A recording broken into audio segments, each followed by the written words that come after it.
दोस्तों आयनिक बंधन क्या होता है ये ऑलरेडी हम लोग सीख चुके हैं, और आयनिक बंधन का क्या विशेषता होता है, आयनिक बंधन धातु और अधातु के बीच बनता है, ये ऑलरेडी हम लोग जान चुके हैं। अब हम लोग बात करेंगे संयोजी बंधन क्या होता है, ठीक है, और इसकी विशेषता क्या होता है। तो पहले हम लोग जान लेते हैं संयोजी बंधन होता क्या है। तो ऐसा बंधन जो परमाणुओं के बीच इलेक्ट्रॉन के साझेदारी से बनता है, वैसे बंधन को हम लोग क्या बोलेंगे, संयोजी बंधन। मतलब अब यहाँ पे जो परमाणु है वो क्या करेगा, परमाणु मान लीजिए दो है, एक ए है और एक बी है। तो ए कहेगा कि कुछ परमाणु हम देते हैं और कुछ परमाणु आप लाइए, और दोनों आदमी मिलके क्या किया जाए, साझेदारी किया जाए। और साझेदारी का मतलब क्या हो गया, वो चीज़ आपका भी रहेगा, वो चीज़ मेरा भी रहेगा। जैसे मान लीजिए हम हैं और मेरा दोस्त है, ठीक है, हम दोनों को मिलके एक दुकान खोलना है, ठीक है, उसमें 2 लाख रुपया लग रहा है। 1 लाख वो देगा, 1 लाख हम देंगे, बराबरी का पार्टनरशिप होना चाहिए। 1 लाख हम, 1 लाख वो देगा, तो हम लोगों के बीच में एक बॉन्ड बन गया। हो सकता है 4 लाख का जरूरत हो तो 2 लाख हम देंगे, 2 लाख वो देगा। तो ये 4 लाख जो आएगा, 2 लाख वो देगा, 2 लाख हम देंगे, तो ये 4 लाख मेरा भी कहलाएगा और 4 लाख उसका भी कहलाएगा, क्या कि हम लोग पार्टनरशिप में हैं। बात समझ में आया। उसी तरह मानिए 6 लाख का जरूरत पड़ेगा तो 3 लाख हम देंगे, 3 लाख वो देगा, तो कितना लाख हो गया, 6 लाख। 6 लाख का अधिकार उसके पास भी है और 6 लाख का अधिकार मेरे पास भी है। तो पार्टनरशिप का मतलब होता है कुछ तुम लाओ, मतलब जितना तुम लाएगा उतना हम लाएंगे, और दोनों के बीच में क्या हो जाएगा, पार्टनरशिप हो जाएगा, बंधन हो जाएगा। तो यहाँ पे ध्यान रखना है, यहाँ पे इलेक्ट्रॉन का साझेदारी हो रहा है 2 परमाणुओं के बीच में। साझेदारी कैसे होगा, ये नहीं कि एगो हम लाए 2 तुम लाओ, या 2 हम लाए एगो तुम लाओ, या 3 तुम लाओ 2 हम, नहीं। साझेदारी बराबरी का होगा, पार्टनरशिप भी बराबरी का होगा, ठीक है, 50-50, जितना तुम लाएगा उतना हम लाएंगे। तो 1 हम लाएंगे तो 1 तुम लाओ, 2 हम लाए तो 2 तुम लाओ। परमाणु बोल देगा भाई जितना हम देंगे उतना तुमको भी लाना पड़ेगा, तब जाके साझेदारी बनेगा, और उससे जो बंधन बनेगा उसी को बोलेंगे संयोजी बंधन, ठीक है। अब देखिए संयोजी बंधन जिन यौगिकों में होता है उस यौगिक को हम लोग बोलते हैं संयोजी यौगिक बोलते हैं, ठीक है, क्लियर है। अब देखिए संयोजी बंधन किस में बनता है तो बता चुके, अधातु और अधातु, अधातु और अधातु के बीच में जो बंधन बनता है उसी को बोलते हैं संयोजी बंधन। अब आपको ध्यान रखना है, मोस्ट इंपोर्टेंट, बहुत ही महत्वपूर्ण है, संयोजी बंधन जो होता है 3 प्रकार का होता है। कितना प्रकार का होता है, 3 प्रकार का होता है। एक होता है एकल बंधन, एक होता है द्विबंधन, एक होता है त्रिबंधन। अब देखिए अगर 2 परमाणुओं के बीच एक एक इलेक्ट्रॉन का साझेदारी होगा तो उसको बोलेंगे एकल बंधन। ए एगो इलेक्ट्रॉन लाया, बी एगो इलेक्ट्रॉन लाया, तो ये दोनों मिलकर कितना इलेक्ट्रॉन होगा, 2 इलेक्ट्रॉन आ गया। तो 2 इलेक्ट्रॉन का साझेदारी या उसी को बोलिए एक इलेक्ट्रॉन का साझेदारी। एक इलेक्ट्रॉन मतलब ए भी 1 लाएगा और बी 1 लाएगा, तो 2 आ गया। अब 2 इलेक्ट्रॉन को हम लोग बोलते हैं सिंगल बॉन्ड। 2 इलेक्ट्रॉन का मतलब क्या होगा, सिंगल बॉन्ड। तो ध्यान रखेंगे 2 इलेक्ट्रॉन का मतलब हो गया सिंगल बॉन्ड बोलेंगे। 4 इलेक्ट्रॉन का साझेदारी होगा तो डबल बॉन्ड बोलेंगे। 6 इलेक्ट्रॉन का साझेदारी होगा तो ट्रिपल बॉन्ड बोलेंगे, ठीक है, त्रिबंधन बोलेंगे। एकल बंधन, द्विबंधन और त्रिबंधन। अब देखिए द्विबंधन क्या होता है। द्विबंधन में क्या होगा, ए परमाणु बोलेगा हम 2 इलेक्ट्रॉन लेंगे, ए परमाणु बोलेगा 2 इलेक्ट्रॉन हम लाएंगे, और बी बोलेगा 2 इलेक्ट्रॉन हम लाएंगे। तो 2 और 2 कितना होगा, 4। तो 4 इलेक्ट्रॉन का मतलब हो गया डबल बॉन्ड, क्या कि 2 इलेक्ट्रॉन का मतलब सिंगल बॉन्ड होता है, ठीक है। तो इस तरह साझेदारी हो जाएगा तो इसको बोलेंगे डबल बॉन्ड। ट्रिपल बॉन्ड कैसे बनेगा, ठीक है, ट्रिपल बॉन्ड कैसे बनेगा, तो 6 इलेक्ट्रॉन का साझेदारी होना चाहिए। ए 3 इलेक्ट्रॉन लेके गया और बी भी 3 इलेक्ट्रॉन लेके आएगा, तो 6 इलेक्ट्रॉन हो गया, और 6 इलेक्ट्रॉन का मतलब हो गया ट्रिपल बॉन्ड, क्या कि 2 इलेक्ट्रॉन मिलकर 1 बॉन्ड बनाएगा, फिर 2 इलेक्ट्रॉन मिलकर 1 बॉन्ड, 2 इलेक्ट्रॉन मिलकर 1 बॉन्ड, तो 3 आपका बॉन्ड बनेगा, ठीक है, 3 बंधन बनेगा। तो त्रिबंधन मतलब समझ गए, ए भी 3 इलेक्ट्रॉन, बी भी 3 इलेक्ट्रॉन, मतलब 3 को बॉन्ड बनेगा। द्विबंधन मतलब ए भी 2 इलेक्ट्रॉन और बी भी 2 इलेक्ट्रॉन, 4 इलेक्ट्रॉन का साझेदारी हो जाएगा, डबल बॉन्ड बनेगा।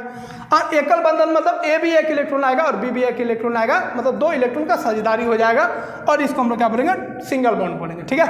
अब देखिए एकल बंधन का एग्जाम्पल होता है ACl H2O, द्विबंधन का एग्जाम्पल होता है O2 CO2, आसान वाला एग्जाम्पल लिखवा है, और त्रिबंधन का एग्जाम्पल होता है N2। अब इसको हम एग्जाम्पल से करके बता देते हैं कैसे कैसे बंधन बनता है, थोड़ा बहुत आपको जानकारी होना चाहिए, ठीक है। तो दोस्तों आप इसका स्क्रीनशॉट ले लीजिए, फिर हम लोग आगे बढ़ते हैं।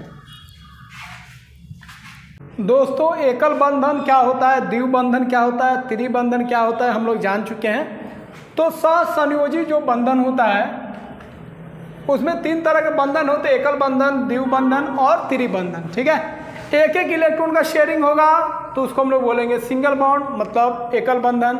और 2-2 इलेक्ट्रॉन का अगर शेयरिंग होगा, साझेदारी होगा, तो उसको बोलेंगे द्विबंधन। और 3-3 इलेक्ट्रॉन का शेयरिंग होगा तो उसको हम लोग बोलेंगे त्रिबंधन। मतलब एक बंधन बनने के लिए 2 इलेक्ट्रॉन होना चाहिए, 2 इलेक्ट्रॉन मिलेगा तो एक बंधन बन जाएगा। तो चलिए एकल बंधन का कुछ एग्जाम्पल हम लोग देख लेते हैं। ठीक है, तो देखिए HCl कैसे बना है। HCl के बीच में सिंगल बॉन्ड है कि डबल बॉन्ड है, तो देखिए H लिख दीजिए, Cl लिख दीजिए। H के बाहरी कक्षा में कितना इलेक्ट्रॉन होता है, 1।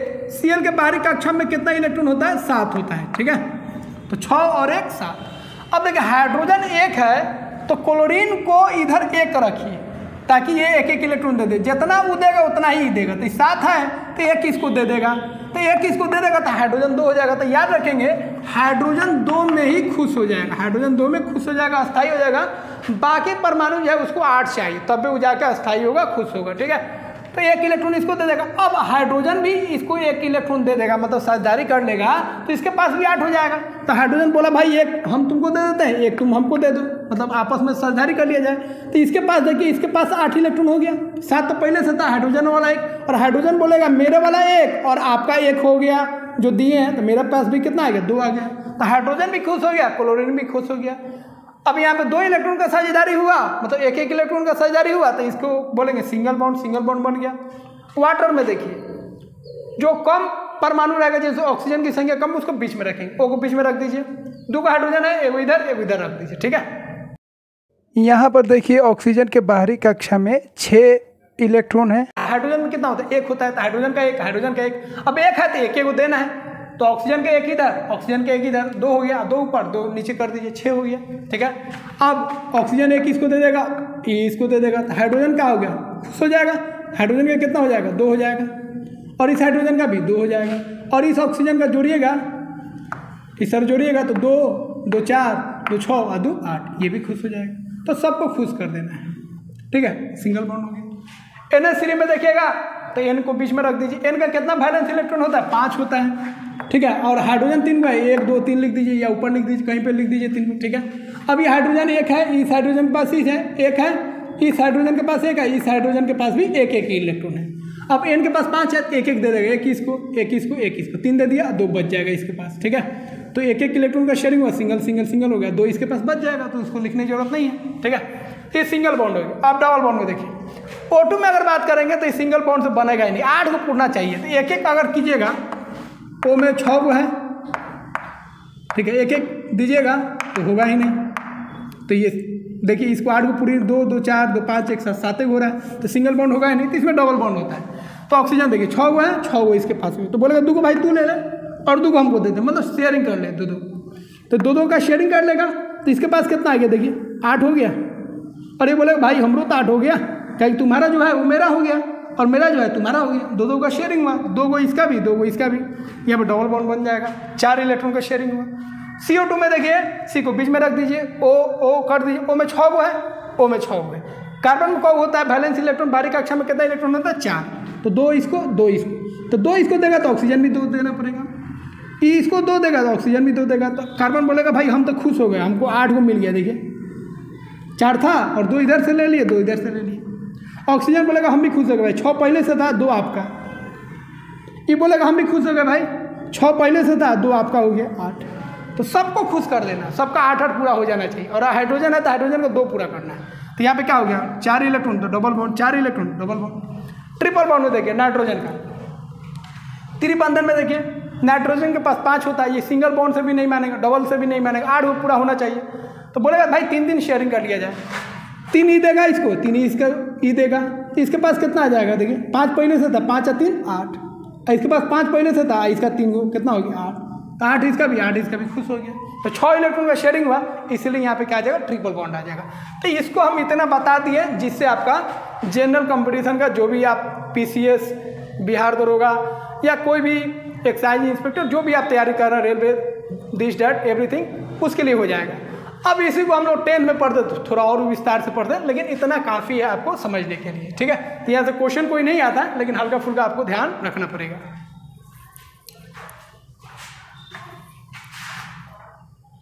तो दोस्तों यहाँ पे हम लोग सीखेंगे ससंयोजी यौगिक की विशेषता। मतलब ससंयोजिक यौगिक जो होते हैं, मतलब जिनके अंदर ससंयोजी बंधन होता है, उनका विशेषता क्या होता है। तो आयनिक यौगिक हम लोग पढ़ चुके हैं, वो कठोर होता है, भंगुर होता है, विद्युत का सुचालक भी हो सकता है, कुचालक भी होता है। ये डिपेंड करेगा वो ठोस अवस्था में है कि विलयन अवस्था में है कि गलित अवस्था में है। लेकिन यहाँ पे ध्यान रखेंगे ससंयोजिक यौगिक जो होगा वो गैसीय अवस्था में भी हो सकता है, द्रव अवस्था में भी हो सकता है और मुलायम अवस्था में भी हो सकता है, ध्यान रखेंगे।